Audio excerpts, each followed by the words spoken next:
අයිබෝන් දුව පුතේ ඒලෙවල් බයෝටියුට නාලිකාවට ඔබ සම සාදරයෙන් පිළිගනිමින් අද මම කතා කරන්න බලාපොරොත්තු වෙන්නේ මිනිස් කනේ ව්‍යුහය පිළිබඳ. මිනිස් කන සරලව අද මම කතා කරන්න යන්න. මම ඩොක්ටර් සුමේද ඒලෙවල් බයෝටියුට YouTube නාලිකාවේ. හොඳයි. උසස් පෙළ ජීව විද්‍යා පාඩම අපි ගත්තොත් සත්ව ක්‍රියාකාරීත්වය. සත්වයා කියන පාඩම තුල අපිට හමු වන සංවේදී අවයව ගැන කතා කරනකොට තවත් විශේෂිත අවයවයක් විදිහට මෙන්න මේ කියන කන අපිට හඳුන්වන්න පුළුවන්. හොඳයි. කනේ ව්‍යුහය අපි කතා කරනකොට කන ගත්තොත් කොටස් තුනකට බෙදෙනවා. මූලිකම කොටස් තුනකට. මොනවද ඒ? බාහිර කන, මැද කන සහ ඇතුළු කන. බාහිර කන විදිහට අපිට බාහිරින් පේන්නේ ඊටාම කුඩා කොටසක් තමයි මේ කනේ පේන්නේ. අතත් බාහිර කන සමන්විත වෙනවා කන් පෙත්තෙන්. අපිට බාහිරින් පේන කන් පෙත්තෙන් මේ කාටිලෙජනීමිය සහ ඒ ආවරණය වෙච්ච හමකින් යුක්තයි. ඊළඟට මෙන්න මේ කියන කන් පෙත්ත අභ්‍යන්තරයට විවෘත වෙනවා බාහිර ශ්‍රවණ නාලය හරහා. මේ බාහිර ශ්‍රවණ නාලය ඇදුවේ පුතේ S හැඩයට වක්‍ර. මේ S හැඩය එන්නේ අපි මෙන්න මේ S හැඩය ඉහළ සිට පහළට සහ වක්‍රවත්. ඉහළ සිට පහළට සහ වක්‍රව S හැඩයෙන් තමයි මෙන්න මේ කියන බාහිර ශ්‍රවණ නාලය හැදිලා තියෙන්නේ. මේ බාහිර ශ්‍රවණ නාලයේ පවතිනවා මේ සමයේ පවතිනවා විකිරණය වූ ස්වේද ග්‍රන්ථි. මෙන්න මේ විකිරණය වූ ස්වේද ග්‍රන්ථි වලින් ඉටිවන වූ ශ්‍රාවයක් නිෂ්පාදනය වෙනවා. මේ තමයි අපි සාමාන්‍ය භාවිතයේදී කලාඳුරු කියලා භාවිතා කරන්නේ. කලාඳුරු හැදින්න එතකොට විකිරණය වූ ස්වේද ග්‍රන්ථිය. මේ වගේ කොටස් අපිට බහුවර්ණ සඳහා වැදගත් වෙන කොටස්. හොඳයි. අපි ගත්තොත් මැද කන. මැද කන එහෙම නැත්නම් මේකට අපි කියනවා කර්ණ පටහ කුටීරය කියලා. මේක පවතින සංඝකාස්තිය තුල. මේ මැද කන දුවේ පුතේ මැද කන කියන්නේ විවර. මෙන්න මේකෙන් විවරය තුල පවතිනවා මධ්‍ය බිත්තිය. එහෙම නැත්නම් ඇතුළු පැත්තේ බිත්තිය. දැන් අපි දන්නවා පිට පැත්තේ බිත්තිය වෙන්නේ බාහිර කනේ අවසානය. මෙන්න මේ බාහිර කනේ අවසානයේදී කර්ණ පටහ පටලයෙන් බාහිර කන්න වෙන්න වෙනවා මැද කන්නේ. මධ්‍ය බිත්තිය ගත්තොත් විවර දෙකක් පවතිනවා.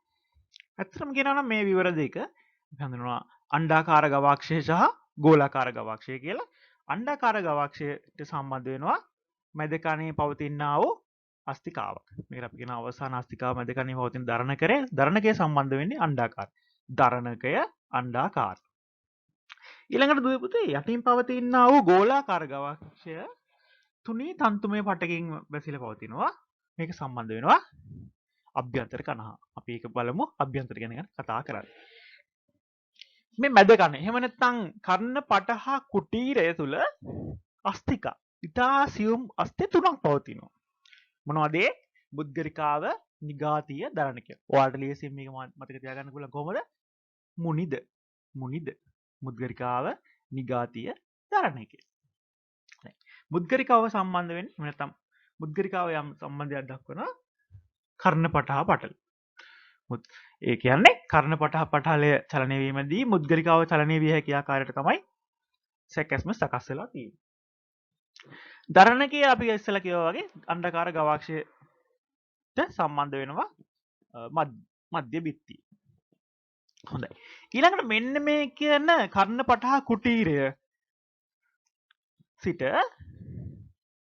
අපිට ගමන් කරන්නා වූ යම් ඉතා කුඩා නාලයක් තියෙනවා. මෙන්න මේ නාලයට අපි කියන යොස්ටේරිකීය ප්‍රනාලය. මෙන්න මේ කියන යොස්ටේරිකීය ප්‍රනාලය මගින් මැද කන දසනිකාවට සම්බන්ධ කෙරෙනවා. හොඳයි. අද දැන් අපි කතා කරේ බාහිර කන සහ මැද කන ගැන. මේ විදිහට අපිට ඒ කොටස් ටික අඳුර ගන්න පුළුවන්. නිල් පාට ඊතලයට අයිති වෙන කොටස් ටිකට අපිට කියන්න පුළුවන් බාහිර කන. අපිට බාහිරින් කන් පෙත්ත තියෙනවා, ශ්‍රවණ නාලය තියෙනවා. ඊළඟට මේ කොටස් ටිකට අයිති හැදිලා තියෙන්නේ අස්ථිමය කොටසක්, මධ්‍ය සහ බාහිරව කාටිලේජමය කොටසක් සහිතව. මැද කන. එහෙම නැත්නම් මැද කනේ කොටස අපිට දක්වලා තියෙන මේ කහ පාට ඊතලය තුල ශ්‍රවණ අස්තිකා සහිත මුද්ගරිකාව, නිගාතිය සහ දරණකය කියන අස්තිකා සහිතව තියෙන කොටස මැද කන. යුස්ටේරිකීය නාලය අංක 5න් දක්වලා තියෙනවා. ඊළඟට ඊට ඇතුළතින් අභ්‍යන්තර කන පිහිටනවා. අභ්‍යන්තර කන තුල කොටස් ටික අපි දැන් මෙන්න මේ විදිහට හඳුනා ගනිමු. අභ්‍යන්තර කන ගත්තොත් දුවේ පුතේ සමහර අපේ අවස්ථාවල අපේ දුවල පුතලා මේ තේරුම් ගන්න අපහසුතාවයක් දක්වන කොටසක් තමයි මෙන්න මේ කියන කොටස් ටික. අභ්‍යන්තර කන කොටස් ටික. නිසා පැහැදිලිව මේ ටික අවබෝධ කරගත යුතු වෙනවා අපි. හොඳයි. අභ්‍යන්තර කන ගත්තොත් අස්තමය ගාහනය සහ පටලමය ගාහනය කියලා කොටස් දෙකක් අපි මේ යන්ටතේ ඉගෙන ගන්න. අස්තමය ගාහනය කියන්නේ දුවේ පුතේ සියලුම කොටස් අයින් කරොත් මේ අභ්‍යන්තර කනේ සියලුම කොටස් අයින් කර විට පවතිනා වූ කුටීරය මෙන්න මේ කුටීරය අස්තිය තුල පවතින කුටීරය අස්තිය තුල පවතින මෙන්න මේක පවතින්නේ කර්ණ සංකක අස්තිය මෙන්න මේ සංකක අස්තියේ පවතින කුටීරයට අපි කියනවා අස්තිමය ගාහනය. එතකොට කුටීර වලින් යුතු අස්තිමය ගාහනය. පුතේ මේක වරදවා තේරුම් ගන්න එපා. අස්තිමය ගාහනය කියන්නේ කුටීරය.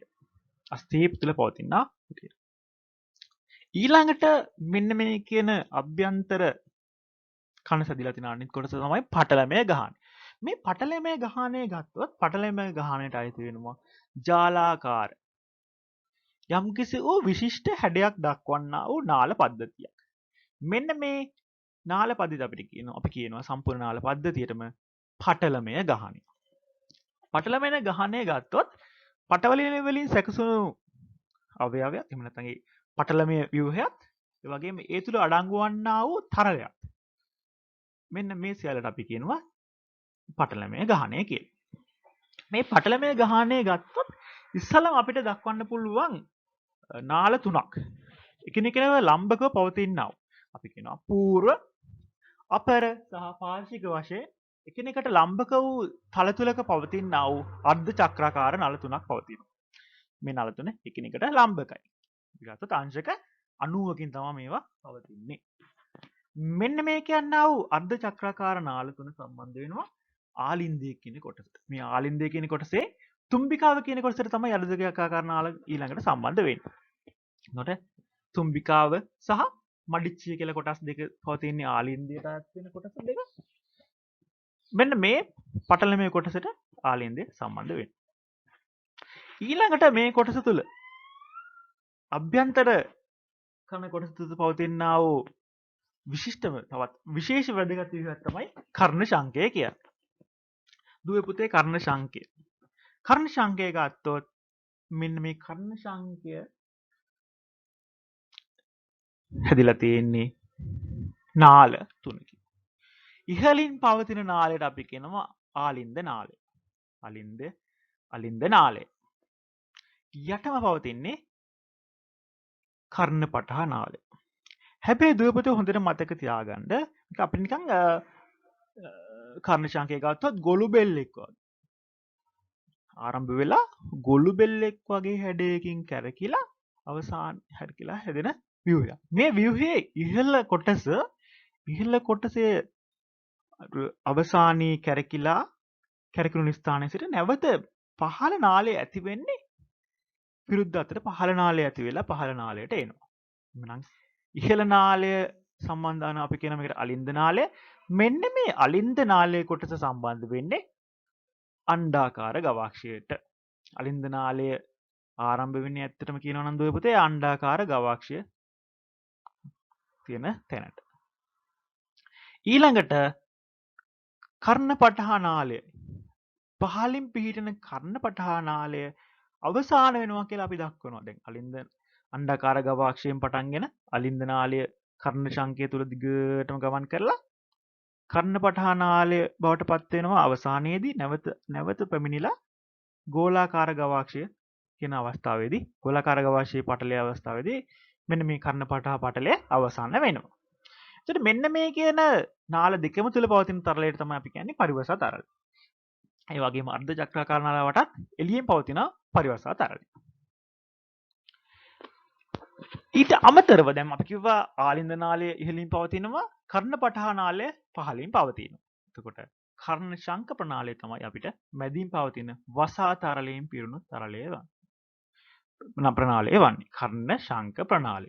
අපි ඇසීම ශ්‍රවණය සඳහා වැදගත්ම වන කොටසක් විදිහට මෙන්න මේ සංක ප්‍රණාලය කර්ණ ශංක ප්‍රණාලය අපිට හඳුන්වන්න පුළුවන්.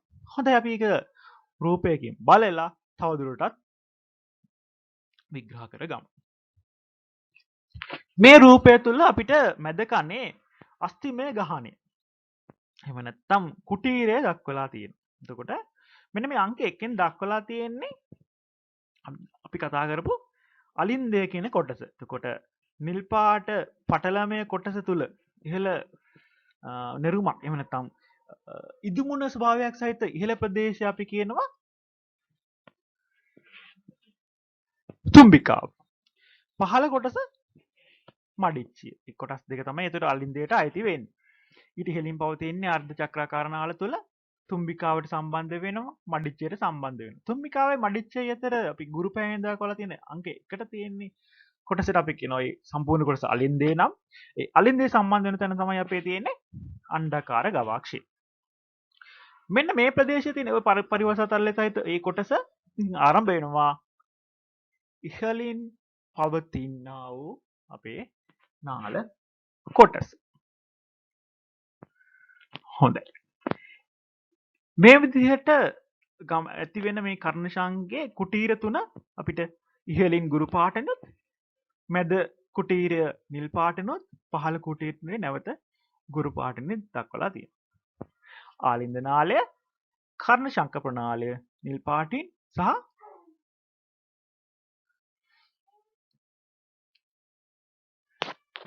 අවසානයේට කර්ණපටහ නාලය වශයෙන් ඒ නාල තුන තමයි ඔය අපිට වෙන්නේ. කර්ණපටහ නාලයේ අවසාන තැන ගෝලාකාර දවාක්ෂය මෙන්න මේ රූපී ආකාරයට දක්වලා තියෙනවා.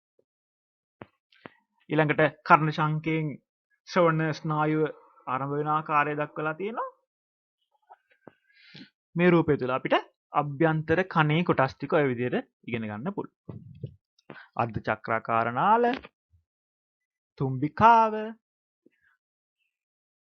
ඊළඟට මඩිච්චිය, තුම්බිකාව සහ මඩිච්චිය දෙකමයි තුන අපි කියනවා ආලින්දය, ආලින්ද ප්‍රණාලය, ආලින්ද නාලය, සංක්‍ර ප්‍රණාලය, නැත්නම් අපි කියන එකට කර්ණ ශංක ප්‍රණාලය සහ කර්ණපටහ නාලය. හොඳයි දුවපේ ඒ තමයි අභ්‍යන්තර කණෙහි කොටස් ටික. අපි බලමු එහෙනම් කර්ණ ශංකය ගැන තවදුරටත් විස්තර කතා කරමු. සරලවම ඉගෙන ගමු කොහොමද කර්ණ ශංකයේ ව්‍යුහය.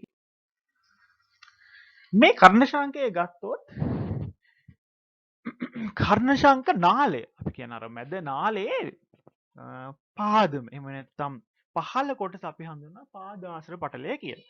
මෙන්න මේ පාදාශ්‍ර පටලයේ තමයි දුවේ පුතේ තියෙන්නේ අපිට ශ්‍රවණය සඳහා වැදගත් වන්නා වූ කෝටි අවයව. එහෙම නැත්නම් ශ්‍රවණය සඳහා වැදගත් වුණ ශ්‍රවණ සංවේදනය සඳහා වැදගත් වෙන ශ්‍රවණ සංවේදී සෛල පවතින්නේ කෝටි අවයවය.